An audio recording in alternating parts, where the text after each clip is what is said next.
غیر مقلدین کا امام کون ہے؟ جبکہ مقلد حضرات کہتے ہیں کہ جس کا کوئی امام نہیں ہے اس کا امام شیطان ہے، اعوذ باللہ۔ دیکھیے غیر مقلدین کا امام کون ہے، غیر مقلدین کون ہے وہ انہی سے پوچھیں۔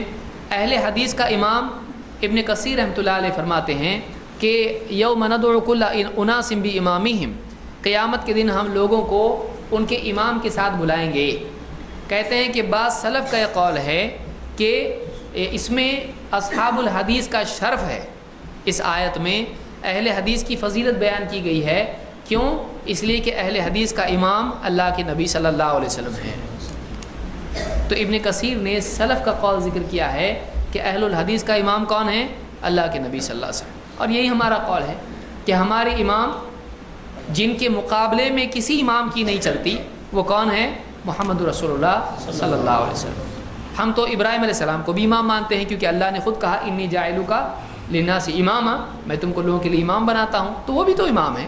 اور ہم علماء کرام جو محدثین تھے اور فقہا تھے ان کو بھی امام مانتے ہیں، تو ہم سب کو امام مانتے ہیں، کسی ایک کا نام کیوں لیں؟ آپ بتائیے کہ جو لوگ یہ کہتے ہیں کہ ہم 4 اماموں کو مانتے ہیں، اہل حدیث 4 اماموں کو نہیں مانتے ہیں، پھر یہ پوچھنا تمہارا امام کون ہے؟ اب انہی سے پوچھا جائے آپ کا امام کون ہے تو وہ 4 نام ذکر کرتے ہیں نہیں، تو پھر آپ 4 اماموں کو کیسے مانتے ہیں؟ اگر واقعی آپ 4 اماموں کو مانتے تو آپ سے جب پوچھا جاتا کہ آپ کا امام کون ہے تو آپ 4 نام ذکر کرتے ہیں، ایک امام کا نام ذکر نہیں کرتے ہیں۔ اہل حدیث کا امام کون ہے؟ اہل حدیث کا امام اور نبی اور رسول محمد صلی اللہ علیہ وسلم ہے سب سے پہلے، جن کے مقابلے میں کسی کی نہیں چلتی۔ پھر بعد کے ادوار میں بھی اپنے اپنے دور کے اعتبار سے امام تھے، محدثین میں سے امام البخاری ہیں، امام مسلم ہیں، وغیرہ وغیرہ وغیرہ۔ فقہا میں سے اور محدثین فقہا میں سے امام احمد بن حنبل ہیں، امام ابو حنیفہ ہیں، امام شافعی، امام مالک ہیں، یہ سب ان کو سب کو ہم امام مانتے ہیں۔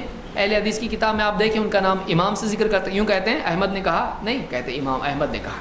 تو اہل حدیث دوسروں کو بھی امام مانتے ہیں، لیکن کسی ایک کو لے کے سب کو چھوڑتے نہیں ہیں۔